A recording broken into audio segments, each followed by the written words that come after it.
बिस्मिल्लाहिर्रहमानिर्रहीम। आप देख रहे हैं एनएस ऑफिशियल यूट्यूब चैनल। मेरा नाम है नदीम सत्तार। आज हम प्रोग्राम कर रहे हैं गुलाम फारूक अरतानी साहब के साथ। गुलाम फारूक अरतानी साहब साबिक सेक्रेटरी जनरल है कश्मीर मस्जिद जमात के, साबिक फाइनेंस सेक्रेटरी स्टूडेंट फेडरेशन के। आपसे आज मिलने का और मुलाकात करने का जो फैसला हमने किया उसकी दो तीन वजूहत है। एक वजूहत ये कि कश्मीर मरकजी जमात का जो आइन है उसमें अमेंडमेंट्स हो रही है और उस अमेंडमेंट का जो बेसिक स्ट्रक्चर है वो गुलाम फारूक अरतानी साहब ने उस पर काम किया और उन्हीं की ख्वाहिश थी कि इसमें अमेंडमेंट लाई जाए। उन्होंने अपने दोस्तों के साथ मिलकर इसको बनाया और मरकजी जमात की टेबल पर ही आ चुका है और CMC से जो हमारे इत्तलात है वो अप्रूव भी हो चुका है और ये अब जो जनरल काउंसिल होगी नेक्स्ट उसमें ये अप्रूवल मिल जाए। हमारी टीम का ये मकसद था आज का प्रोग्राम करने का कि जो जनरल काउंसिल के मेंबर थे 125 उनको ये डॉक्यूमेंट वीडियो वाइज या ऑडियो वाइज मिल जाए ताकि वो सुन सकें, समझ सकें कि इस आइन को अमेंडमेंट करने का फायदा क्या है, इसकी वजह क्या है और उसको करने के वक्त क्या क्या चीजें मरहूने मेहनत लगी, क्या मसाइल है और किस तरह से हमने इसके ऊपर काम किया और इससे क्या फायदा होगा हमारी पूरी जमात को। तो हम शुरू करते हैं। अस्सलाम वालेकुम फारूक भाई। वालेकुम सलाम। शुक्रिया आपका, आज आपसे आपने बहुत वक्त दिया, आपका मसरूफियत इसमें से टाइम निकाल के। आज हमने फैसला किया कि हम कोई क्वेश्चन आंसर नहीं करेंगे, हम सिर्फ 1-to-1 मरकजी जमात को जो आइन जिसमें अमेंडमेंट हो रहा है उसमें हम बात करें। ठीक है, आप अपने पेज 1 से शुरू करेंगे और हम उस पर जो हमारे सवाल होंगे वो हम क्वेरी आएगी तो हम करेंगे, अदरवाइज हम आगे चलेंगे। बिस्मिल्लाहिर्रहमानिर्रहीम। शुक्रिया नदीम सत्तार साहब और बाकी साहब कि आपने तशरीफ लाए, आपको शुक्रिया मेरे पास। और एक क्लैरिफाई कर दूं कि ये किसी फर्द वाहिद की काविश नहीं है, ये पूरी टीम कमेटी थी जिसके हेड करके उस्मान सत्तार साहब। हाँ, ये था कि मुझे ये उन्होंने टास्क दिया कि आप पूरे कॉन्स्टिट्यूशन को पढ़ें और उसमें से आप जो प्रोपोज करना चाहते हैं वो करें। और मुझे याद है कि ये टाइम बड़ा कम था क्योंकि 1-2 रोज़ मीटिंग हो रही थी, मुझे अच्छी तरह से हफ्ते का दिन था, छुट्टी का दिन था।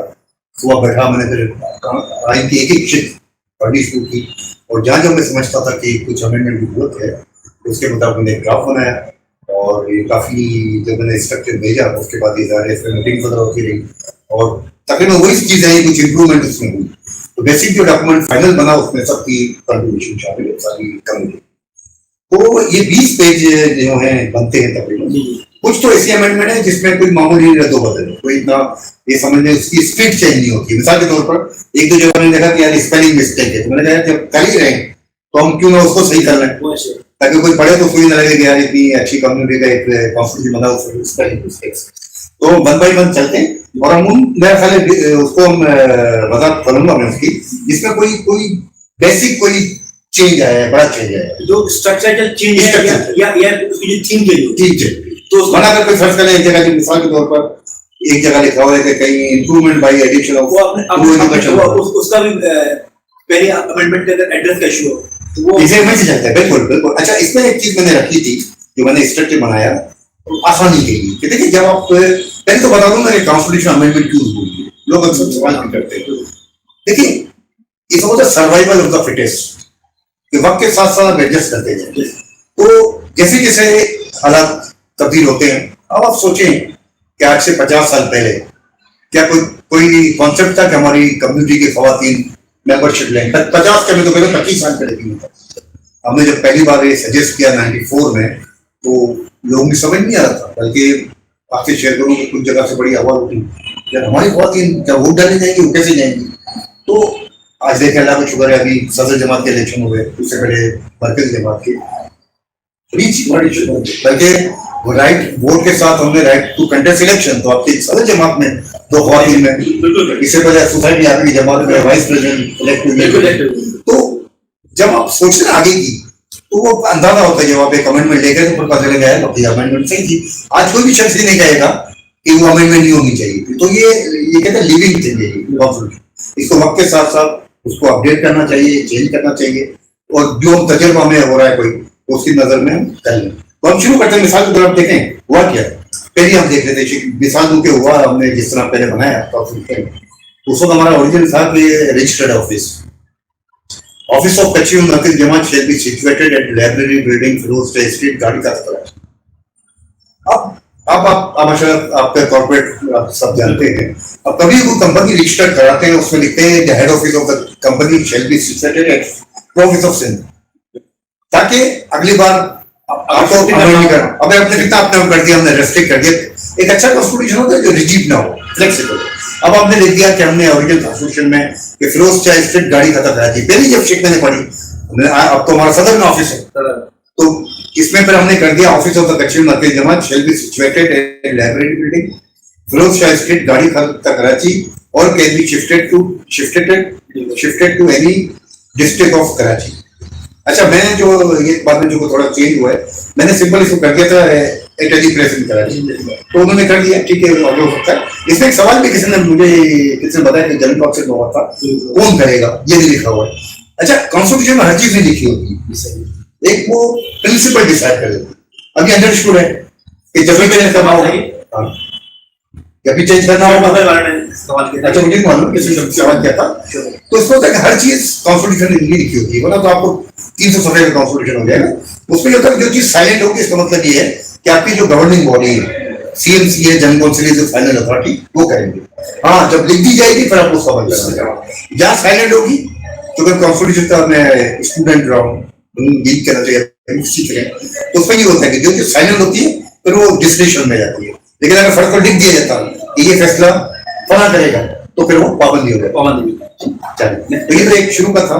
फिर हम देखते हैं अगर सेकंड पे आ जाए ना, इसमें मामूली चेंज था। एक तो स्टडी बेस्ड थी, ऑब्जेक्ट्स एक जगह जमा के बाद हमने उसको कम्युनिटी कर दिया, इसमें कोई बड़ा चेंज नहीं है। अगर आप देखें नहीं सर, ठीक है। तीसरा भी कोई खास चेंज नहीं है। अच्छा, इसमें एक चीज मैं बताना जा रहा था कि जब हमने बनाया स्ट्रक्चर में, तो मैंने जो बनाया तो मैंने इसमें एग्जिस्टिंग प्रोविजन रख दिया, प्रोपोज आखिर में लिख दिया कि अभी क्यों करना चाह रहे हैं, ताकि किसी के जहन में अगर सवाल है तो उसका जवाब मोस्टली यही मिल जाए। जैसा हमने शुरू कर लिखा, the present provision is section is made flexible so that office can be shifted at any place as and when needed, तो ताकि कोई क्वेश्चन उससे जहन में आता तो कोई यही जवाब मिल जाए, कोशिश की गई। ठीक है। तीसरे में आप देख रहे हो, उसमें भी एक तो कोई हमने एक्सेस क्लैरिफाई किया है कि improvement by addition of through educational technical skills and business, तो बेसिक कोई इसमें कोई चेंज नहीं। सही है। इसी तरह एक जगह वर्ड था convenient for the Jamaat business, को हमने कर दिया for the interest of community, तो इसमें कोई इतना चेंज नहीं। अब हम आते हैं अगले पेज पे आ जाते हैं। अच्छा, जब हमने जमात लिखा है ना, जमात एक बड़ा लिमिटेड हो जाता है। हम बेसिकली पूरी मरकजी जमात काम कर रही है कम्युनिटी की, तो पहले लिखा होता जमात फॉर द बेनिफिट ऑफ जमात, हमने प्रोपोज किया कि for the benefit of community, इतना बड़ा चेंज नहीं है। पर आगे आते हैं to provide community facilities, इसको करते हैं insertion of in proximity to the residences of community members, मतलब उसी इलाके में मिल जाए हमें। सही, तो एक इसको इम्प्रूवमेंट है। बिल्कुल। अच्छा, फिर आप देखें इसके बाद जो आ रहा है, इसमें एक तो स्पेलिंग मिस्टेक थी, डेथ की जगह डेड लिखा हुआ था। सही। और एसोसिएटेड और कनेक्टेड विद फ्यूनरल बैरियर वगैरह को हमने इसको अंडर ऑलरेडी वो चीजें कवर होती थी, लेकिन काफी बड़ा लंबा चौड़ा हो गया था, उसको कंसाइज कर, क्योंकि बेरियर में सारी चीजें आ जाती है, अरेंजमेंट करना, सब चीजें। बेरियर में कॉफिन दिया जाता है, एवरीथिंग इज करेक्ट। अब आप देख रहे हैं नेक्स्ट में लिखा है, हाँ, व्हाट चेंज किया, प्रोवाइड नहीं स्कॉलरशिप, इसमें एक एडिशन करा है मेरिटोरियस स्कॉलरशिप, कंपटीशन में लोग हैं, competition not as a right. हाँ, राइट नहीं होना चाहिए। सही है। हमेशा होता है ना, मैंने एक दो जगह देखा, ये मेरी नहीं थी, ये बाद में अमेंडमेंट आई कि मेरा अपना मानना ये है कि जो बच्चा मेहनत करे वो स्कॉलरशिप है। बहुत से ऐसे ख्वाहिश में ना हो कि मुझे डॉक्टर बनना है, मैंने ऐसे केसेस देखे कि सेल्फ स्पॉन्सरशिप है, वो ऐसे केसेस, तो मैंने इतराज किया कि सेल्फ स्पॉन्सरशिप नहीं, जिस बच्चे को मेहनत करनी है उसको स्कॉलरशिप ताकि सबको मिले, क्योंकि लिमिटेड तो लिमिटेड है आपके। ठीक है। नीचे हमने थोड़ा स्कोप बढ़ाया है, वो जो हमारा है नियाबो वगैरह, तो इसको थोड़ा सा ऐड कर दिया to increase scope of publication to improve progress and achievement of Jamaat and members of Kashmir community. इसमें फारूक भाई ये भी नहीं कर सकते कि इसको डिजिटल लिखना चाहिए यहाँ पर, कर सकते हैं। आप सजेशन दें, क्या आप करना चाहते हैं, देखें डिजिटल ही होनी चाहिए। To publish official journal of Jamaat giving prominence to its aims, objects and activities and for the spread of information relating to progress and achievement of Jamaat. its members and Kachimon communicated their interest in journal and to collect and maintain statistics and other information related to. अब मैंने जो चुनू बात की ना कि जब कोई चीज नहीं जाती गई इसमें डिस्क्रिप्शन हो जाता है, इसमें कोई मना नहीं किया गया, देखे ना, टू स्प्रेड इंफॉर्मेशन, तो इंफॉर्मेशन किसी तरह में स्प्रेड किया सकती है, तो लिखने की जरूरत नहीं है इसका। इसका हमने एक जगह डाला है, मुझे याद पड़ रहा है, अगर कोई बाद में हमने आगे कर दियो कि हमने कहा नोटिस यार अब अगर व्हाट्सएप कर दें, पहले देखे ना वही वक्त के तकाजों के हिसाब से एक जमाना था कि हमें नोटिस आता था, हम उसका एतराज करते हैं, घर पे मुझे नोटिस आया, एक दिन पहले नहीं आया, कुछ दिन पहले आया। अब हमने देखा है कि डिजिटली भी किसी को आप भेज दोगे तो ये समझा जाएगा कि अब नोटिस सर्व हो गया, तो ये हमने डाला है आगे कई बार। तो इसमें भी तो वो पाबंदी में ना भी लिखे तो आपको कोई मना नहीं, क्योंकि टू पब्लिश ऑफिशियल जर्नल वो डिजिटल, बल्कि मैं तो यहाँ में कई साल पहले मैंने सजेशन दी थी कि अब वो दो नहीं है कि आप प्रिंट कर रहे हैं, फिर खर्चा इतना वो नहीं हो पाया अनफॉर्चुनेटली, जब मैं पैटर्न पहुंचने नंबर तो मैं कहता रहा हूँ यार यहाँ को आप वो ऑनलाइन कर दें तो आपको और 2-4 पेज का हर महीने का इंटरेक्टिव बना के कर सकते हो, इसका तो पाबंदी आप कर सकते हैं। ठीक, अब आगे आते हैं फॉर यूज, यहाँ पे मिस हो गया था वो हमने आ गया, ठीक है, ये ऑलरेडी प्रोविजन था, यहाँ पे कहीं एक वर्ड दो रह गए थे, फॉर यूज, यहाँ पे पढ़ रहे थे फॉर यूज ऑफ यूटेंसिल है ना कि, तो वो एक दो वर्ड जो रह गए थे उसमें डाल दिया। इसमें भी हमने देख लिया कि एक वर्ड रह गए थे। अच्छा आप देखें ट्रांसफर इनटू ले लिखा हुआ है, एंटर इनटू अरेंजमेंट, ठीक है, ट्रांसफर इनटू अरेंजमेंट कोई गलत लफ्ज लग रहा था उसको एंटर इनटू एनी अरेंजमेंट, तो फिर इस बात की अब आगे पेज नंबर 3 पे जब कोई बड़ी चीज आएगी तो हम बात करेंगे। अब देखें इसके भी आप देख लो कि इसमें टू एक phrase benefit of the community, वो बड़ा में चेंज किया, वर्ड चेंज किया, जमा की जगह में कम्युनिटी जरा वाइडर एक वर्ड होता है। इतना नेक्स्ट पे आ जाए stated hearing added to further elaborate thing, ठीक है, ऑब्जेक्टिव को थोड़ा और एक्सप्लेन कर दिया। आगे देखें to maintain record and register the following, use to computer edit, बात कर रहे थे, जिससे आप बात कर रहे थे कि आज के दौर के हिसाब से अब होता ही है, देखें आमतौर पे मिनट्स, आप अगर फर्स्ट करें आज 10 साल पहले की मिनट्स आप बुक देखें या कोई नहीं, या मिनट्स में यही प्रॉब्लम हो रहे हैं कि मिनट लिखे नहीं जाता, तो क्यों ना उसी को वॉइस रिकॉर्डर कर दें कि एक डिस्प्यूट होता कच्चीवन कोऑपरेटिव सोसाइटी में हो सकता है, तो जनरल बॉडी एब्रप्टली खत्म हो गई, उसके बाद एक डिस्प्यूट आ गया कि जी ये कुछ ने कहा कि ये डिसीजन हुआ, कुछ ने कहा कि मैं कराची में आया था इस वक्त जमाने में, तो यहाँ तक था कि लोग जाके लोगों ने एप्लीकेशन देनी शुरू कर दी और नेचुरली वो बड़ा हमारे मुश्किल हो जाता है कि आप रजिस्ट्रार के बाद चले जाएं। बैठे फिर यही फैसला हुआ कि दोबारा जनरल बॉडी करा लें, तो वहाँ मैंने सजेशन दी थी कि आप लाइव वो करें, इसकी ऑडियो वीडियो रिकॉर्डिंग करें। उसका दो फायदे, एक तो ये होता है ना कि जब कल जैसे वो दिन में तो बात कर रहा था ऑडियो वीडियो रिकॉर्डिंग, तो हम बड़े एहतियात से बात करें, हम एक एक लफ्ज सोच समझ के चुन के, फिर बाद में फिर होता आपके देख लो यार ये आप ही देखा था या ना कहा था, तो वो आपके लिए परमानेंट रिकॉर्ड। तो हमने सजेस्ट किया है कि आपकी सारी जो मीटिंग्स वगैरह वो और ये जनरल सेक्रेटरी वो करे, ठीक है, उसके बाद आपने रिकॉर्डेड। अच्छा to provide direction to the office, new clause डाला आपने, ये न्यू क्लॉज, ये है न्यू क्लॉज है to utilize resources other available means for consolidating the spreading population to select residential area considered suitable with, ये clause वाली है। तो यही था, इसमें थोड़ा सा मुझे ऑब्जेक्ट्स को बढ़ाया to utilize its resources and other available means for consolidating the spreading population to select residential areas considered suitable with quality education, health and employment opportunities, to plan and generate resources for acquisition of properties in such areas and help in bridge finance to community members to facilitate shifting of residents। ये बात में add किया गया और मैं कल उस्मान साहब ने कहा है कॉन्सेप्ट क्या है, क्योंकि मैंने इसमें ज़्यादा से मुझे इसमें जरा अब ये पढ़ने का मुझे याद आ गया। हुआ क्या है कि आप देख रहे हैं हमारी कुछ बहुत बड़ी कम्युनिटी है जो ओल्ड एरियाज में है और जो वहाँ की जो लाइफ क्वालिटी और लाइफ है, आप देख रहे हैं बहुत सारी कम्युनिटीज ने शिफ्ट करना शुरू किया, इसकी 33 चले गए। आप देख लें, सबसे बड़ी मिसाल ले लें कि दोराली कॉलोनी सबसे पहले शिफ्ट हुए दोराली वाले, उन्होंने पूरा एक इलाका और आज देखें उसकी वैल्यू।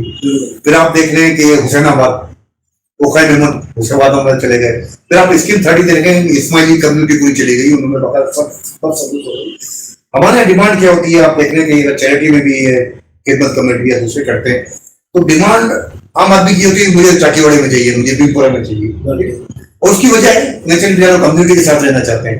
तो कॉन्सेप्ट ये दिया कि आप मरकजी जमात उस पर काम करें कि हम क्वालिटी रेजिडेंस हैं ऐसे एरियाज को हम जैसा स्कीम 33 है उस पर हम कुछ इस तरह करें कि हमारी कम्युनिटी का वो तबका जो ऐसे इलाकों में रहता है वहां शिफ्ट हो जाए और निस्बतन वहां पर सस्ता पड़ेगा। आगे जाके आज से 10, 15, 20 साल बाद उनका भी फायदा होगा ना जब वो जब से सेल करेंगे उनका वो अच्छी इलाके में जाएगा, एजुकेशन अच्छी मिलेगी, हेल्थ फैसिलिटी अच्छी मिलेगी। तो ये कॉन्सेप्ट पैदा होगा। इसके बाद the income of the Jamaat shall not be distributed among the, ये पहले भी था, ऑलरेडी भी था, ठीक है। लेकिन उसमें ये हो गया था कि उसमें ये नहीं डाला गया था कि किस वक्त करें। देखिए लिखा था the income of the Jamaat shall not be distributed among the members of Jamat. हर एक देख लें जब कोई एसोसिएशन होती है उसमें लिखा था अगर डिसॉल्व हो गई तो इसके एसेट का सेम एसेट पर मुझे आज उसने नहीं दिया होगा।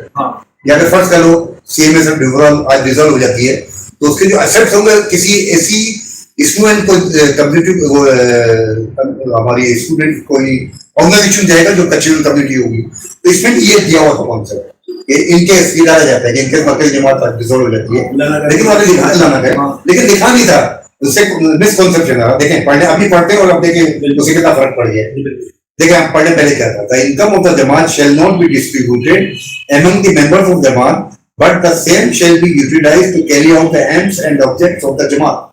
In case the Jamaat is dissolved, its management along with its assets and the balance funds after the clearing the liabilities shall be handed over to any other welfare organization of the community. अब in fact ये सबसे पहले ही आना चाहिए था in an event of dissolution of मरकजी जमात, the income of the Jamaat shall not be distributed. तो पहले वो शुरू हुआ डिस्ट्रीब्यूटेड से, तो ये डालना जरूरी था, ये हमने डाल दिया। मकसद वही है कि जो रूटीन की जो आपके आइन बनते हैं तो होता है कि आप अगर रिजॉल्व करेंगे या क्या होगा वो हमने क्लियरफाई कर दिया। अच्छा अब आपने जन्म कौन-सी अच्छा इसमें थोड़ा सा सवाल बनता है जी जी अपना आपने ये मरकजी जमात इज नॉट इस्लामिक जमात, ठीक है। ये तो 7 जमातों का मजमू है, ठीक है। इसको मैं अगर कहूँ कि ये सेनेट है, ये पर्सन जमात होगी, तो इसको ये नहीं होना चाहिए था कि जितने भी जमात और हैं उनके अंदर इनको इक्वली डिस्ट्रीब्यूट कर देते हैं या जिसने जो शेयर दिया था उसको रिफंड कर दें।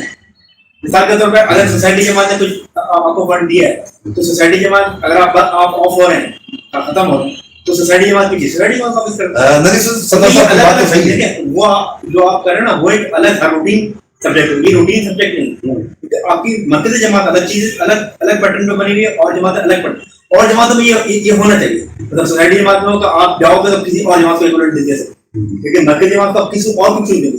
मरकजी जमात के अपने जो यूनिट्स हैं उनके अंदर किसी ऑर्गेनाइजेशन को कम्युनिटी तो इसमें जमात भी हो सकती है, लेकिन इसमें डिक्लेयर नहीं होना ही चाहिए मेरे हिसाब से। फैसला जो जज कौन सा करेगी ना। हां अमेंडमेंट हम हमारे मेन ये होना चाहिए कि जिस जमात का जो फंड जो असेट था वो उसको मिल जाए। तो जज कौन सा डिस्कस हो सकता है।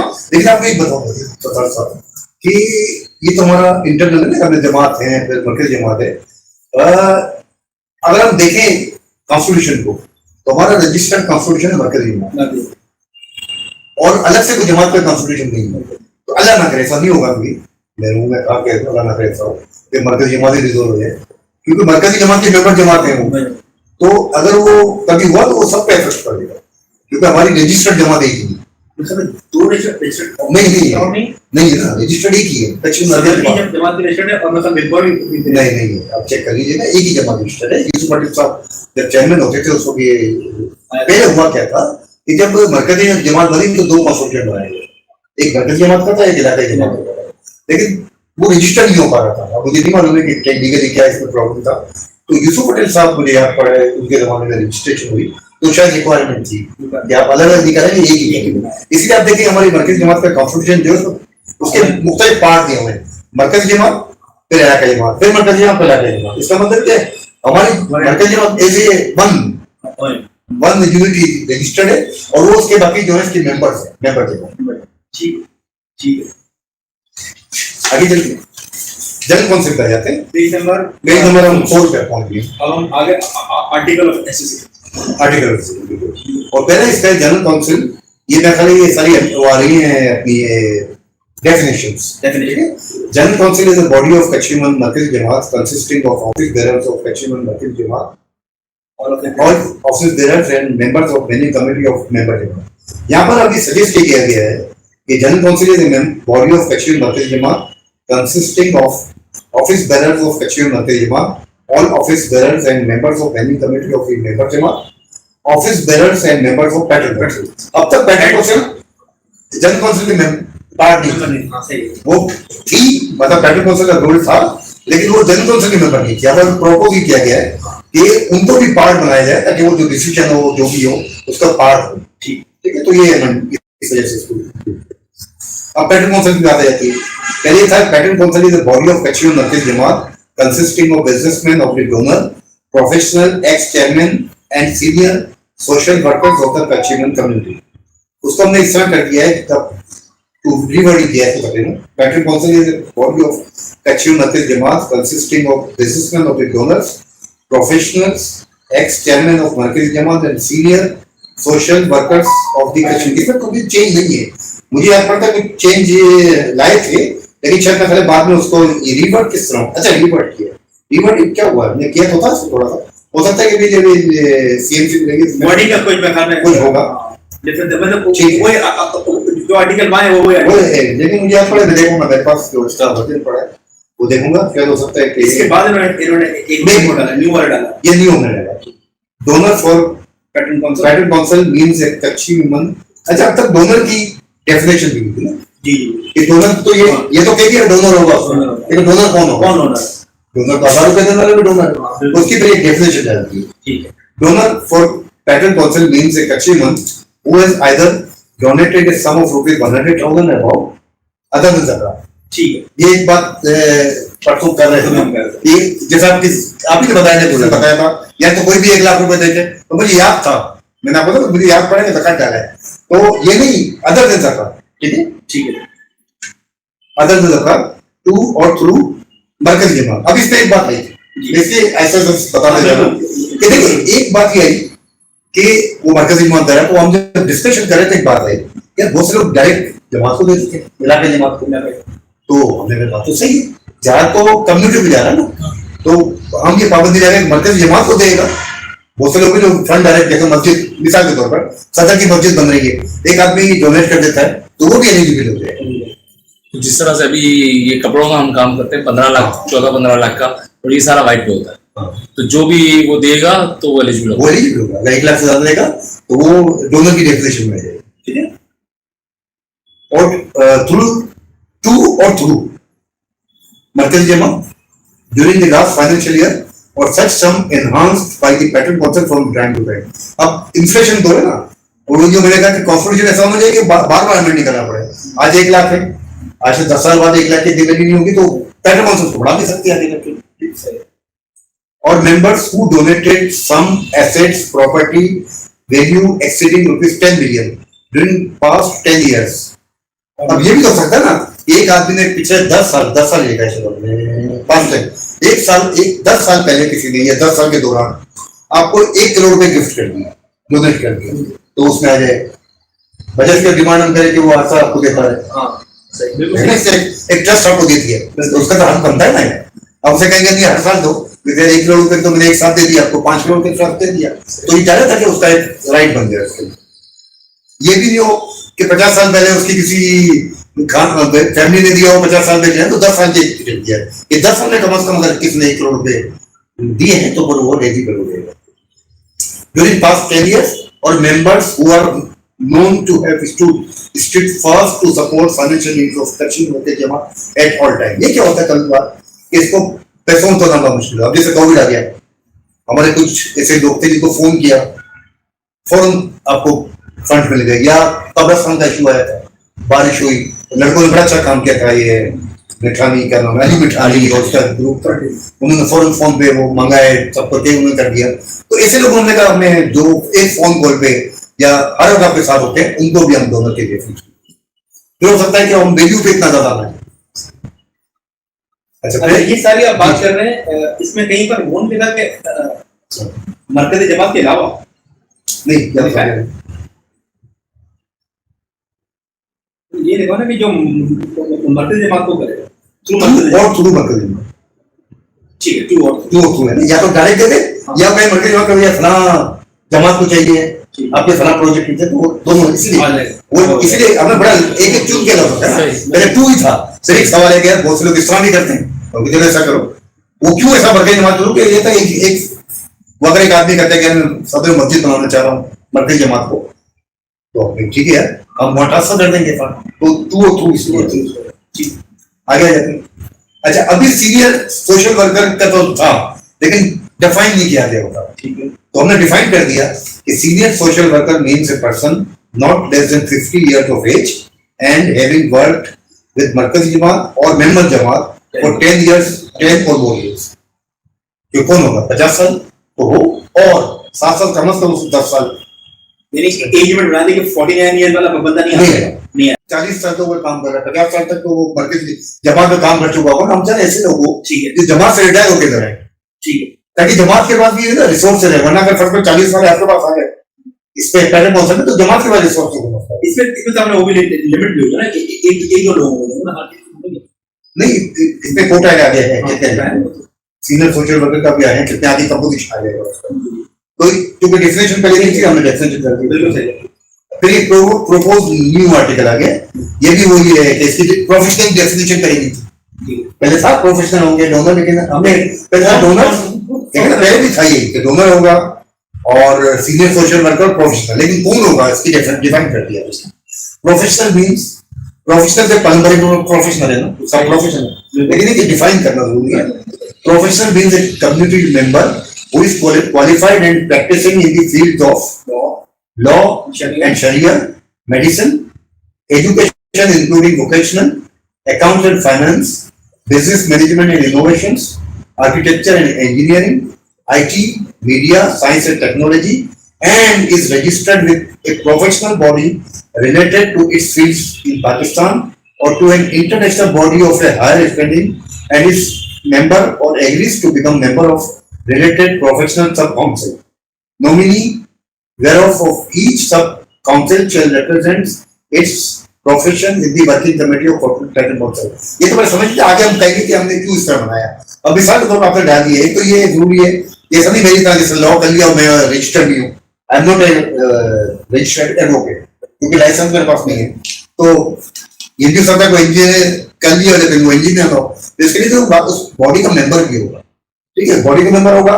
पाकिस्तान में ये इंटरनेशनल बहुत से इंटरनेशनल तो वो लाना चाहे तो फिर अभी आगे आ जाएगा कि ये क्यों बनाई फील्ड, ये 21 मेंबर हमने प्रपोज किए इसके टोटल, जिसमें प्रोफेशनल देख ले कितने हैं, तो ये भी तो सकता था कि सारे प्रोफेशनल, जैसे हमारे यहाँ एक है कि हम तो रुझान बैंकिंग में लोग ज्यादा जाते हैं, कॉमर्स में ज्यादा जाते हैं, तो ये होता था सारे के सारे प्रोफेशनल, तो वहां भी हमने एक ग्रुप बनाए कि हर एक फील्ड से बंदा होगा।